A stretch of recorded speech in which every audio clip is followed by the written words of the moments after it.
আমি দেখলাম যতটুকু কল্পনা করলাম যে আল্লাহ তাআলা পিতা মাতা দিয়ে ছেলে সন্তানদের অনেক ঠান্ডা রাখে। কারণ অনেক কাজ আব্বা আম্মার দিকে তাকাইলো একটা ছেলে করে না, যে এটা করলে করা যায়, কিন্তু আব্বা আম্মা তো মারা যায়। আবার আব্বা আম্মা যদি চলে যায়, তারে আল্লাহ সন্তান আদি দিলে আমি তো মরে গেলাম, ঠিক আছে, কিন্তু আমার সন্তানের কি অবস্থা হবে? এর দিকে তাকাইয়া ওই মানুষটা যদিও বাঘ হয়, কিন্তু মাঝে মাঝে বিড়াল হইয়া যায়। কথা কান ঠিক কিনা?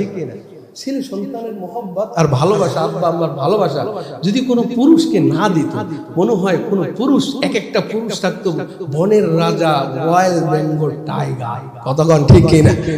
কে কার পাত্তা দেয়? টাকা থাকলে টাকা আছে, তোমরা খাই না, আমি তোর কথা শুনবো না।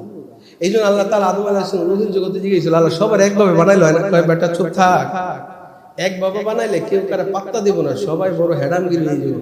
এই জন্য কারো ফকির বানাও, কারো ধনী বানাও, কারো লিডার বানাও, কারো প্রজা বানাও, তাহলে একজন আরেকজনের মানবো, একজন আরেকজনের কথা শুনবো, নাহলে তো সবাই বড় হয়ে যাবে। এটা আল্লাহ তাআলা সৃষ্টির প্রধান। আবার আল্লাহ পাক প্রেম কেন্দ্রিক মহব্বত দিয়ে বানাইছে, তো এই জন্য মানুষ প্রেমের মহব্বতে করে অনেক কিছু ছাইরা দেয়। কিন্তু এমন কাজ আমি করবো না যেন প্রেম মায়া ত্যাগ করে আপনার উপর অনেক কিছু করতে হয়, এগুলো আমরা করবো না।